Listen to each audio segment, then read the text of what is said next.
সুপ্রিয় দর্শক, আসসালামু আলাইকুম। আপনাদের সবাইকে স্বাগত জানাচ্ছি এখনকার আলোচনা। আপনাদের সঙ্গে আছি আমি সিরাজুল ইসলাম। দর্শক, খুবই গুরুত্বপূর্ণ খবর আছে। ইয়েমেন সৌদি আরবের উপরে নৌ ব্লকেড অর্থাৎ নৌ অবরোধ আরোপ করেছে। এই প্রেক্ষাপটে মনে হচ্ছে মধ্যপ্রাচ্যের পরিস্থিতি মারাত্মকভাবে বদলে গেল। এই অবস্থায় সৌদি আরবের সাথে যদি ইয়েমেনের যুদ্ধ শুরু হয় তাহলে পাকিস্তান কি করবে সেটা এখন দেখার বিষয়। এদিকে ইরানের প্রেসিডেন্ট মাসুদ পেজেশকিয়ান তিনি পরিষ্কার ঘোষণা দিয়েছেন যে আমেরিকার সাথে মূলত ইরান এখন ফুল স্কেল অর্থাৎ পূর্ণাঙ্গ যুদ্ধের ভেতরে রয়েছে এবং এই যুদ্ধের প্রেক্ষাপটে দেশের জনগণকে যে কোনো পরিস্থিতির জন্য প্রস্তুত থাকার কথা বলেছে। এদিকে ওয়াশিংটন পোস্ট, আমেরিকার খুব প্রভাবশালী পত্রিকা, সেই পত্রিকা বলছে যে আমেরিকা এবং ইরান একেবারে পূর্ণাঙ্গ যুদ্ধের দ্বার প্রান্তে।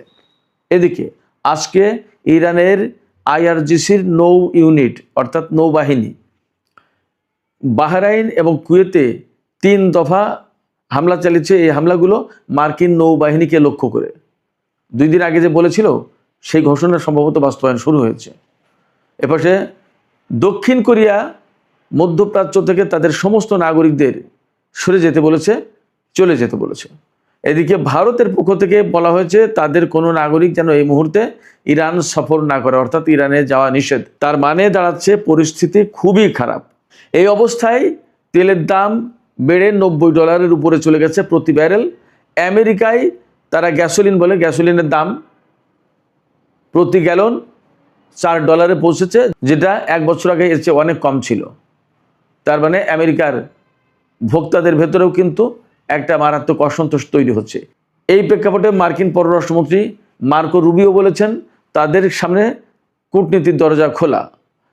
এদিকে ইরানের পক্ষ থেকে পররাষ্ট্র মন্ত্রণালয়ের মুখপাত্র ইসমাইল বাকাই তিনি বলেছেন যে তারা সুনির্দিষ্ট মিডিয়েটর অর্থাৎ মধ্যস্থতাকারীদের পক্ষ থেকে যুদ্ধবিরতি বা যুদ্ধ কমানোর প্রস্তাব পেয়েছেন, কিন্তু ইরান এই বিষয় নিয়ে ভাবছে না। ইরানের পক্ষ থেকে বরং ঘোষণা দেওয়া হয়েছে আইআরজিসির পক্ষ থেকে যে তারা মার্কিন বাহিনীকে চরম শিক্ষা দেবে, যে শিক্ষার কারণে বিশ্বের আর কেউ যাতে ইরানের দিকে আগ্রাসন চালানোর চিন্তাও না করে।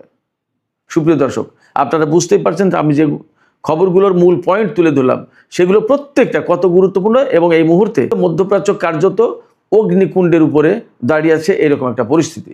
এই অবস্থা আসলে কি হতে যাচ্ছে এবং আদৌ কি কূটনৈতিক কোনো প্রক্রিয়া এখানে কাজে লাগবে কিনা, এ সমস্ত নিয়ে আমি বিস্তারিত আলোচনা করার চেষ্টা করব।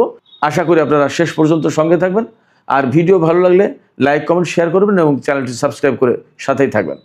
দর্শক, চলুন বিস্তারিত আলোচনায় চলে যাই। প্রথমেই যে খবর আমি আপনাদেরকে জানিয়েছি সেটার একটু ইলাবোরেট করি।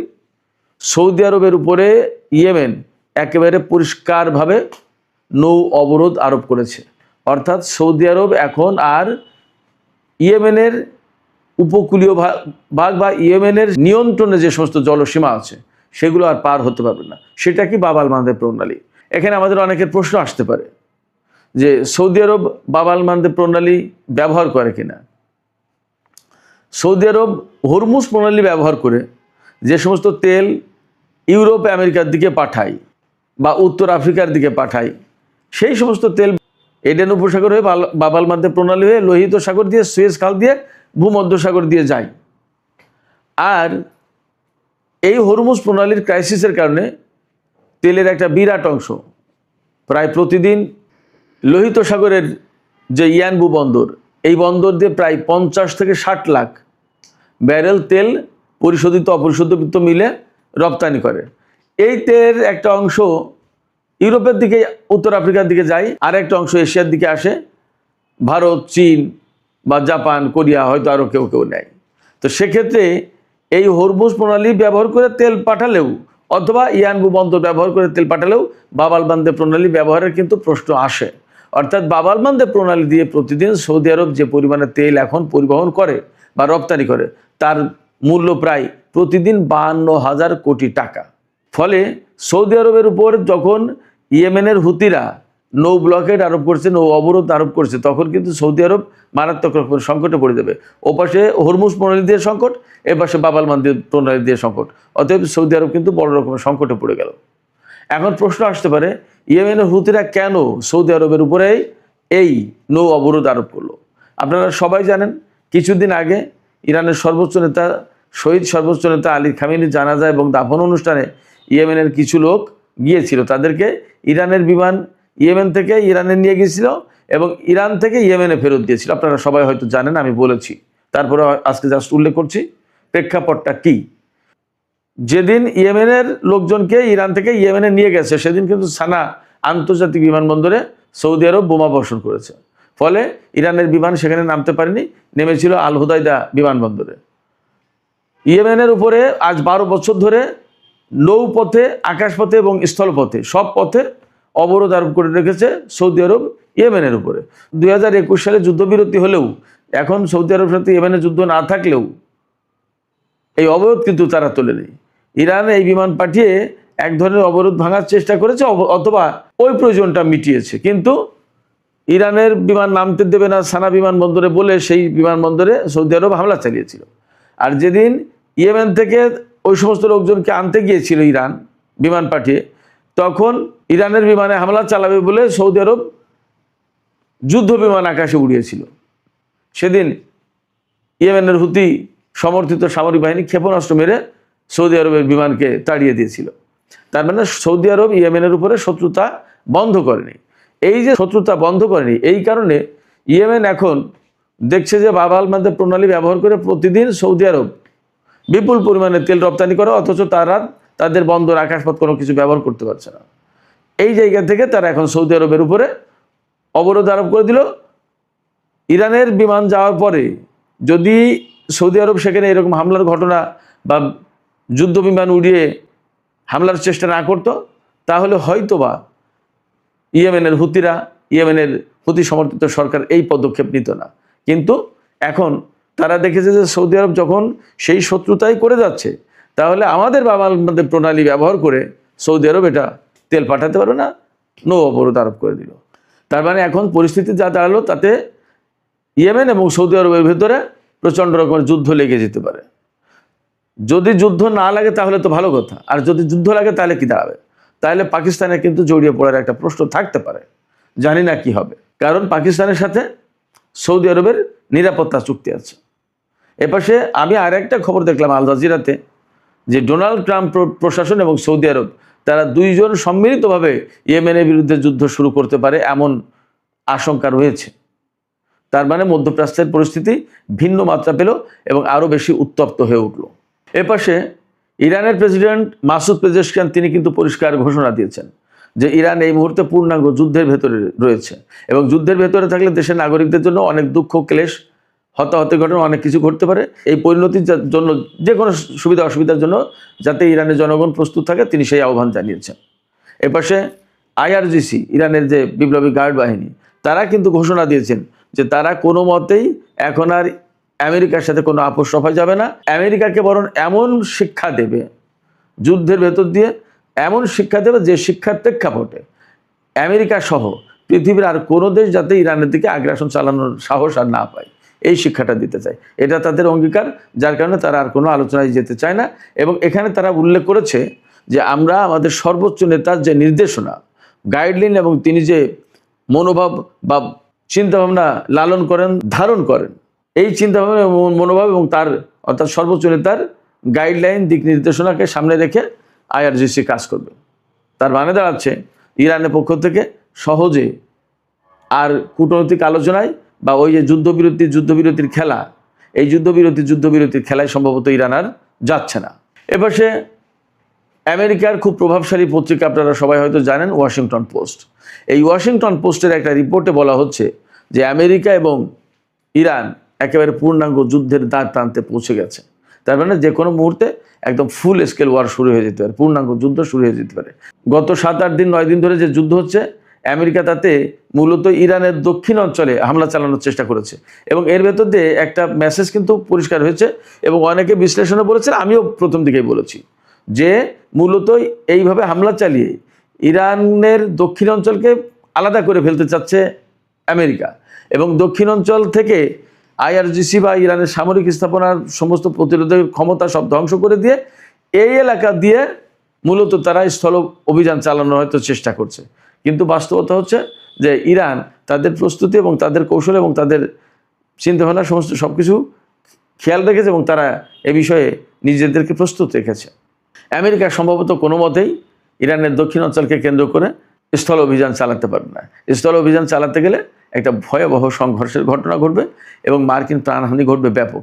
এবং আপনারা খেয়াল করেছেন মনে হয় গত 2-3 দিনে যে যুদ্ধ হয়েছে তাতে ইরানের হামলায় আমেরিকার ব্যাপক ক্ষয়ক্ষতি হয়েছে। খোদ নিউ ইয়র্ক টাইমস, আপনারা সবাই জানেন যে খুবই প্রভাবশালী পত্রিকা, এই পত্রিকার রিপোর্টে বলা হয়েছে যে ইরান জর্দানে যে হামলা চালিয়েছে তাতে কয়েক ডজন সেনা আহত হয়েছে এবং বেশ কিছু সংখ্যক ব্ল্যাক হক হেলিকপ্টার ধ্বংস হয়েছে। 4 জন সেনা মারা গেছে, আমেরিকার সরকার তো স্বীকারই করেছে।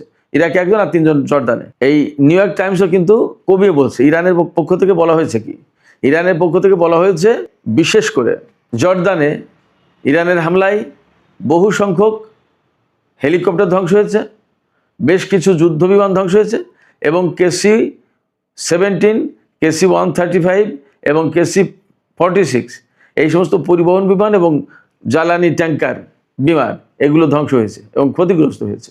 এর ভিতরে আরেকটা খবর হচ্ছে, ওয়াশিংটন পোস্টের খবরেই বলা হচ্ছে আমেরিকা বিপুল সংখ্যক যুদ্ধ বিমান মধ্যপ্রাচ্যে আনছে এবং এতে মনে হচ্ছে যে আমেরিকা ব্যাপকভাবে ইরানের উপর হামলা চালাতে যাচ্ছে। ওদিকে মার্কিন পররাষ্ট্রমন্ত্রী মার্কো রুবিও বলছে আমাদের কূটনৈতিক দরজা খোলা। আবার কোনো মাধ্যমে হয়তো তুরস্ক বা কাতার অথবা পাকিস্তান এর কোনো না কোনো দেশের মাধ্যমে ইরানের কাছে এই মেসেজ দিয়েছে যে আসুন আমরা আবার আলোচনায় ফিরি, শান্তি আলোচনা করি। কেন? যখন ইরান প্রচণ্ড রকমের প্রতিরোধমূলক যুদ্ধ চালাচ্ছে আমেরিকার উপরে, আমেরিকার ক্ষয়ক্ষতিও হচ্ছে ব্যাপকভাবে, সেনা মারা যাচ্ছে এবং তাদের সামরিক ঘাঁটি স্থাপনা এবং প্রচুর সংখ্যক বিমান হেলিকপ্টার ধ্বংস হচ্ছে সেই সময়।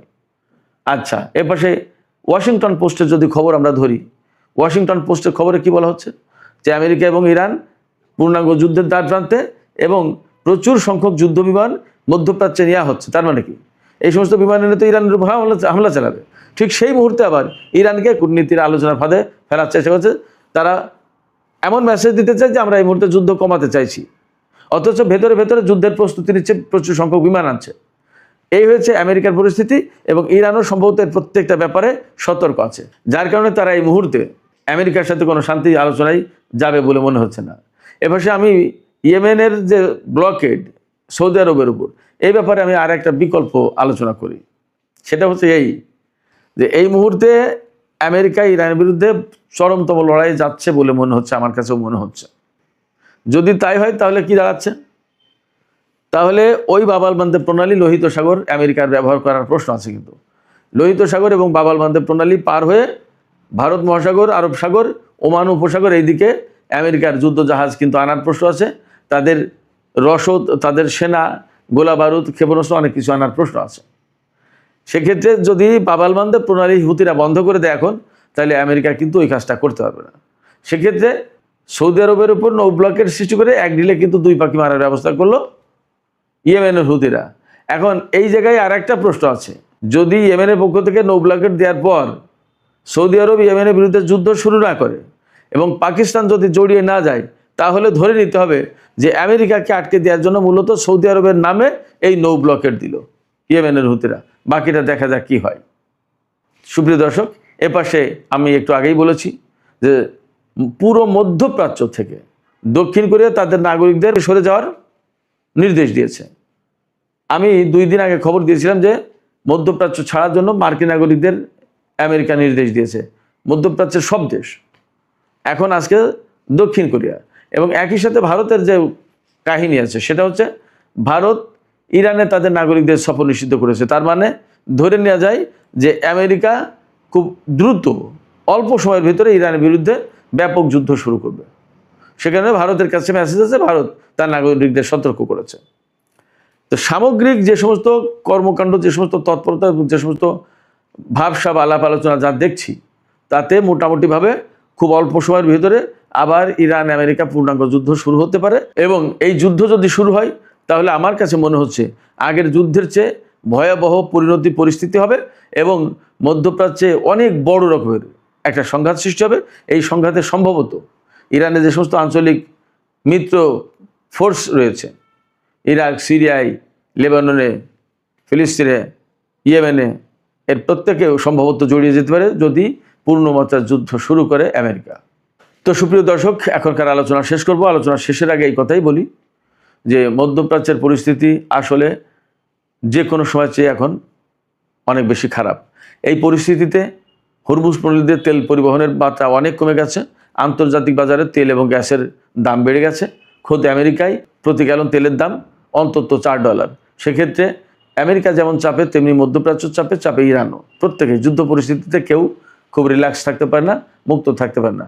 এই পরিস্থিতিতে আমরা প্রত্যাশা করি না যুদ্ধ হোক, কিন্তু পরিস্থিতি যে দিকে যাচ্ছে তাতে মনে হচ্ছে এবার হয়তো একটা চূড়ান্ত যুদ্ধই হতে যাচ্ছে। আপনাদের কি এইরকমই মনে হচ্ছে, নাকি আপনারা ভিন্ন কোনো কিছু দেখতে পাচ্ছেন? মতামত জানিয়ে কমেন্টে লিখতে পারেন। আর ভিডিও ভালো লাগলে লাইক, কমেন্ট, শেয়ার করবেন এবং চ্যানেলটি সাবস্ক্রাইব করে সাথেই থাকবেন। দর্শক, এখনকার আলোচনা এখানেই শেষ করতে চাইছি। আপনারা সবাই অনেক অনেক ভালো থাকুন। আল্লাহ হাফেজ।